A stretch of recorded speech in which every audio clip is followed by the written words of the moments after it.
नहीं कर रहे हैं। 45 साल हो गए हैं, इन्होंने अभी तक डैम नहीं बनाए।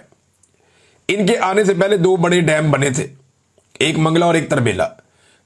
इन्होंने आने के बाद पिछले 45 साल में कोई डैम नहीं बनाया। इमरान खान साहब कुछ प्रोजेक्ट पे काम शुरू करके गए, गंडापुर ने पिछले दिनों पैसा भी मांगा, ये पैसा देते नहीं है। अब ये नया चूरन बेच रहे हैं कौम को। वजीर इत्तलात ने कहा, फेडरल जो है उसने कहा जी कि ये इंफॉर्मेशन मिनिस्टर के बकौल कि वजीर आजम ने चारों वजीर आला से मिलकर उनकी हमायत से नए डैम्स की हिकमत अमली बना ली है। तो 45 साल हो गए, अब जाके इसने हिकमत अमली बनाई है। 45 साल से ये खानदान हुकूमत के अंदर है और 45 साल के बाद अब इन्होंने डैम्स बनाने की हिकमत अमली बनाई है। हद नहीं होगी? कैसी इनकी बेड़ा गर्क हिकमत अमली है जो बनने में 45 साल लग गए हैं और कह रहे जी अब हम डैम्स बनाएंगे। ये जब कोई सानिया आता है ना, दहशतगर्दी होती है, तो ये उसके बारे में हिकमत अमली ले आते हैं सामने। रंगबाज है ना। जब कभी सैलाब आता है तो उसकी हिकमत अमली ले आते हैं डैम्स की। जब कभी आग लगती है तो ये कहते हैं जनाब फलानी हिकमत अमली हम लेकर आ रहे हैं। जब कभी कोई लैंड स्लाइडिंग होती है, कोई और मामला होता है जी हम उसकी हिकमत अमली लेकर आ रहे हैं। तो जिस जिस तरह के मसाइल आते हैं ना, ये उस तरह की हिकमत अमली इनके पास बनी बनाई पड़ी है, ये कौम के सामने रख देते हैं और काम टकेगा नहीं करते। आज ये सैलाब खत्म हो जाएगा, सब भूल जाएंगे। किसान बेचारा पहले से गरीब हो जाएगा, कमजोर हो जाएगा, उसको लंबा टाइम लगेगा वापस अपने आप को सर्वाइव करने में। जब वो ठीक होगा, चीजें मामूलात पे आएंगी, उसके बाद कुछ अरसे के बाद आप देखेंगे कोई और सानिया होगा तो ये उसके लिए हिकमत अमली लेकर आ जाएंगे। तो हिकमत अमली ये लेकर आते हैं। ये डैम इनको भूल जाने हैं, थोड़े दिनों के बाद ये किसी नए इशू के ऊपर लग जाएंगे। ये सिर्फ बयानात की हद तक होता है, उसके अलावा कुछ नहीं है।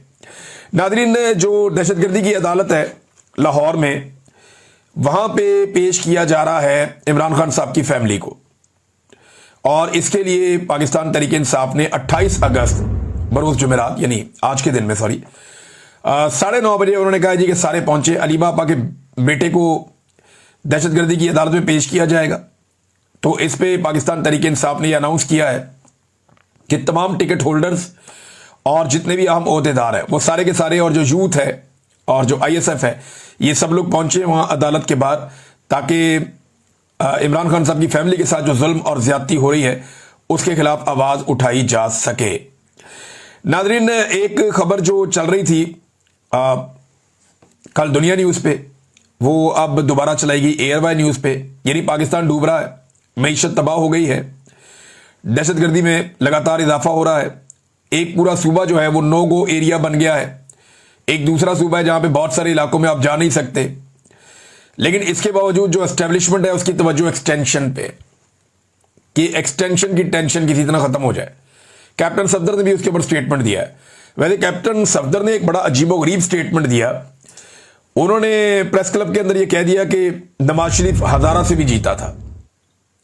प्रेस क्लब में बैठे हुए थे, बात करते, साफी भी थे कि जनाब नवाज शरीफ हजारा से भी इलेक्शन जीता था, वो तो गिनती में नवाज शरीफ को हरा दिया। सहाफियों के कह के छूट गए, सहाफियों ने हंसना शुरू कर दिया और इसको मजाक करार दे दिया।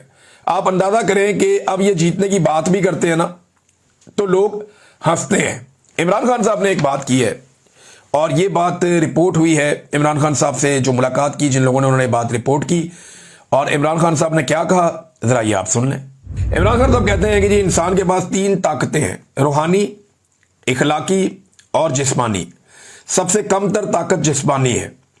हमने रूहानी और इखलाकी ताकत के साथ खड़े रहना है। किसी के पास ख्वाह टैंक, पिस्तौल और बंदूकें हों, वो पसपा होंगे।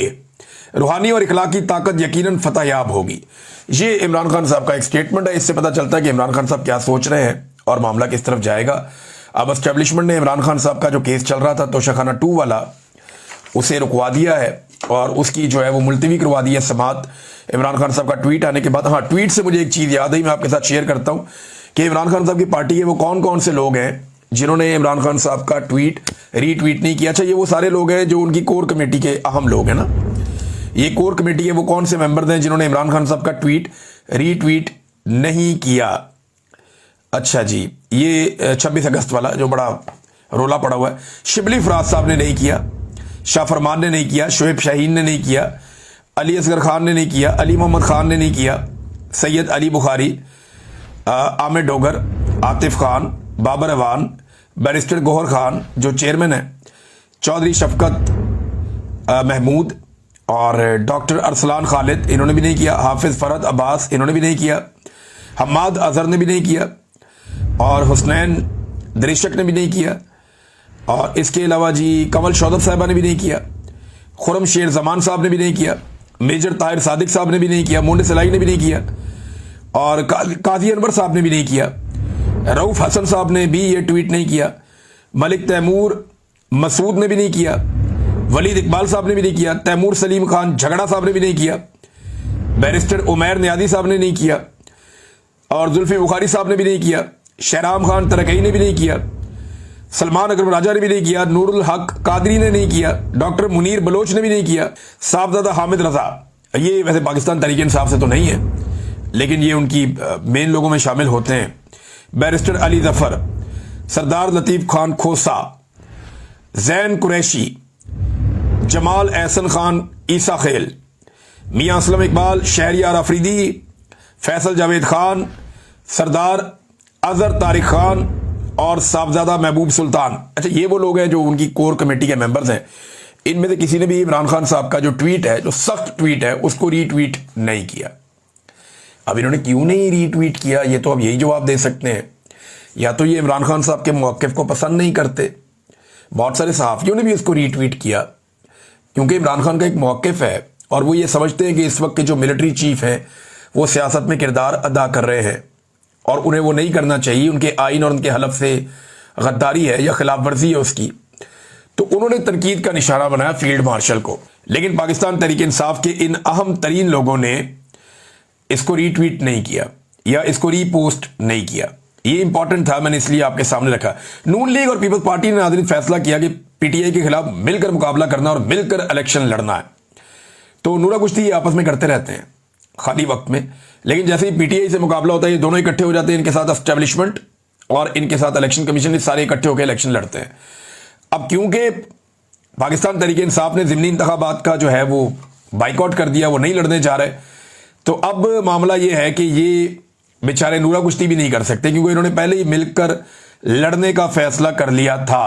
عائشہ بھٹا صاحبہ نے ایک ٹویٹ کیا ہے, یہ وہ خاتون ہیں جنہوں نے سب سے پہلے یہ لسٹ جاری کی تھی جس لسٹ میں بتایا گیا تھا کہ مریم نواز کے خاندان سے کون کون چلا گیا, بچے چلے گئے, داماد, بیٹی, دوسری بیٹی, ان کے دوست, ان کے بچے, ان کے ملازم, ہمارے ملازم, ان کے ملازم, ذاتی ملازم, میک اپ آرٹ, یہ سارا انہوں نے بتایا تھا عائشہ بھٹا صاحبہ نے.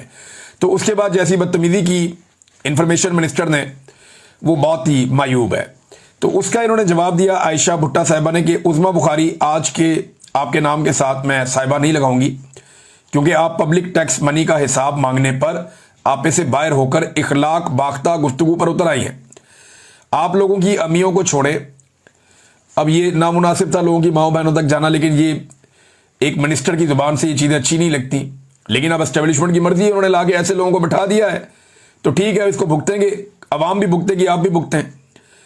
تو انہوں نے کہا جی پہلے اپنی اور اپنے چھوٹے بھائی کی کرپشن کا جواب دیں, وہی بھائی جو انفارمیشن ڈپارٹمنٹ چلا رہا ہے.